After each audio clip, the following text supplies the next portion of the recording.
mobile devices wouldn't look the way they do now. Think about a very huge cell phone and laptop. And picture that these two devices are so expensive that only the richest one could afford them. Luckily, Sony had invented the first ever lithium-ion battery in 1991 thanks to the idea of Professor John Goodenough, which is an American scientist and also a Nobel laureate in chemistry in 2019. So, what's so special about lithium-ion batteries? Well, when we use smartphone, we are actually storing lithium ions inside the anode of the battery in the phone, and when we use the phone, we are actually forcing the lithium ions to be transported to the cathode side through the electrolytes so that we can generate the electricity and use our smartphone. However, lithium is a very reactive element and can cause some safety issues, especially when we use smartphone. For example, the banning of Samsung Note 7 has triggered a lot of Samsung fans in the world due to the explosions of their Samsung phone. This is due to the improper design of the battery and also the usage of liquid electrolytes, which is very dangerous because it is very flammable and can easily react with the components inside the battery. Also, when we use smartphone, the temperature really causes the heat to be trapped in the battery and can cause some chemical reaction and eventually cause a catastrophic explosions.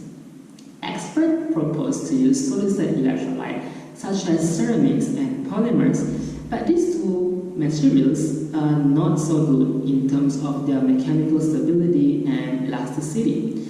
So we need to use another material that not only has a good mechanical stability, but also could provide a fast charging ability inside our devices.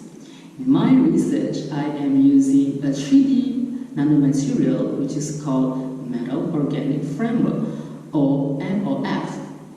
This MOF is like a sponge where we have a void and it has a very large internal surface area which can be up to 6,000 meters square per gram. And because of the presence of this empty void, we can actually store molecules inside this nanomaterial and we can change the physical properties of this nanomaterial. This is what I am doing by soaking MOF inside ionic liquid, a less flammable solvent compared to conventional organic solvent. By doing this, we can change the melting point of the nanomaterial and we can use this electrolyte in any desired temperature without causing explosions. Isn't that fascinating? But before I fabricate this electrolyte in a real battery, I need to see the chemistry of the electrolyte in a nano world, which I mean nano is very small scale, which cannot be offered by web experiments. I use first principle calculations and use computational software to look the interaction between MOF and also the ionic liquid. And by using Newton's second law of motion, I mimic the motions and the movement of lithium ions inside these MOF and ionic liquids so that I can reduce the cost by doing experiments.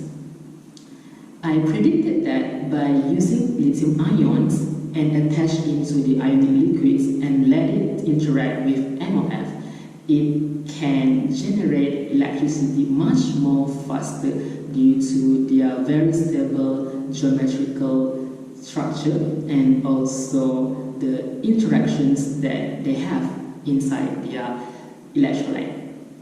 At the end, lithium-ion batteries is still a promising electrolyte thanks to the idea of Professor Goodenough. With proper design of battery, lithium-ion battery can still be good enough. Thank you.